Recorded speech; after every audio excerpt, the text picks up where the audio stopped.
Guys, welcome back to the channel. I'm making this video for anybody going through a renovation of their house and they're trying to keep their sanity, and sometimes it's not easy to do. What we're looking at here is my new kitchen sink that's installed and my new faucets that are here, but unfortunately can't use any of this stuff because it's not hooked up yet. It's not even drilled. We're not even close. And if you only have a bathroom sink, it's really hard to do anything. And it's to me, the hardest thing about our renovation has been not having running water and being able to do dishes when you're trying to live inside of a construction zone. So I'm gonna show you what I did, and the answer is right here. Hook up a utility sink inside of your kitchen. If you already have plumbing in place, which I do, if you guys are doing a renovation, you probably have plumbing in place, or you at least have a drain in place and two taps where water is. I'm gonna show you what I did, and this is Redneck Repairs 100%. So if you're a plumber, do not come for me. This is getting my family through a really frustrating time. So I just wanna kind of show what I did. This might spark some ideas in you to do the same thing. Looking at $107 for this utility tub. It comes with everything you see here. The legs, comes with the faucet. The faucet's a sprayer. It's got a deep basin. You can do dishes in here. You can use the water. So what I did, and you may be in a similar situation where you have your countertops put in and you can't just butt right into where the existing kitchen is gonna be. You can't connect that stuff yet.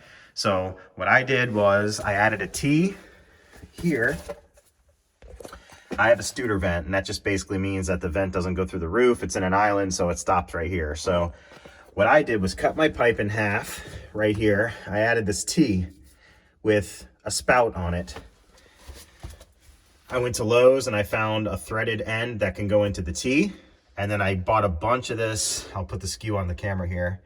Double-ended 16-inch sink tailpipe, 1.5 inch inlet. I basically extended the drain and then bought this little coupling to couple the two drains together. Remember, this is temporary. This is not permanent.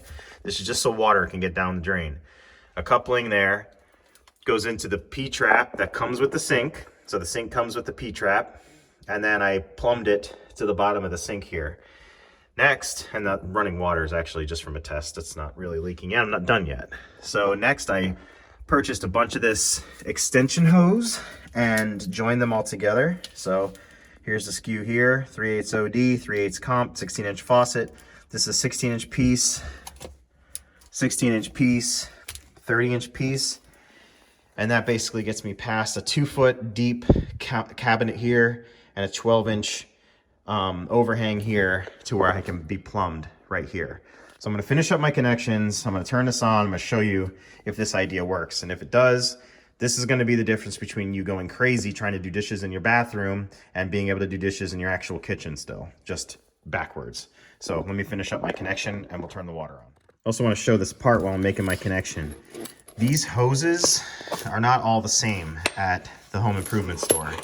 For example, you'll get there and you'll notice that you can't take this end off, which means if you want to join two hoses together like this, you need some sort of a T or a union to get them together.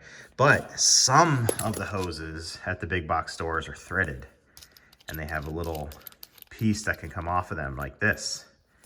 That's the piece you want, because now if you get hoses that are like this, you can join hoses together and make longer hoses to get through obstacles like your countertop and make them really long. So I'm gonna join these two together and then connect one to the bottom of the faucet down there and one to the plumbing supply line.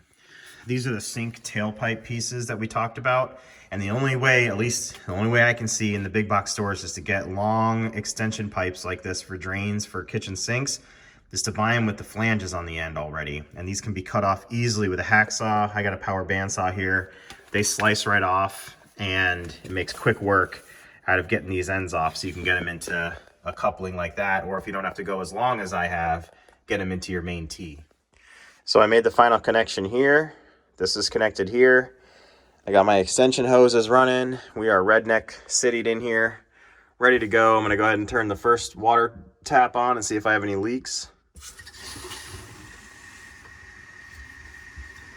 I hear my water running up there.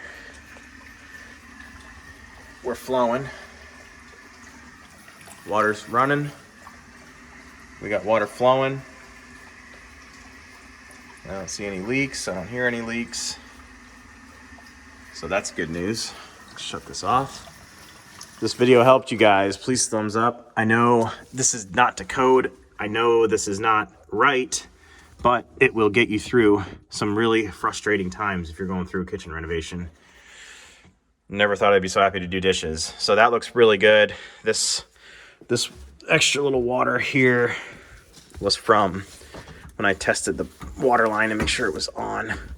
That looks great. Everything looks good. There's no leaks. These are nice and dry. This will get me through some long days ahead of waiting until this kitchen is done and getting a floor in here. So this looks good. It's not to code.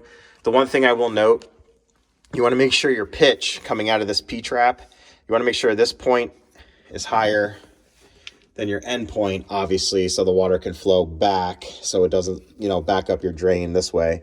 It goes without saying, don't put any food down the drain. Don't do anything stupid. Obviously, this is a terrible idea if this were long-term, because water is just going to collect in here and it's going to build up debris, and this is going to be a debris trap. But this is not permanent. This is just to get us through. So this will get you through some really hard days. And I'm making this video because I don't know if anyone's done a video like this on a temporary kitchen sink setup to feel like you're a human being. So there you go, guys. Thanks for watching. Rate and subscribe. I'll get you on the next one.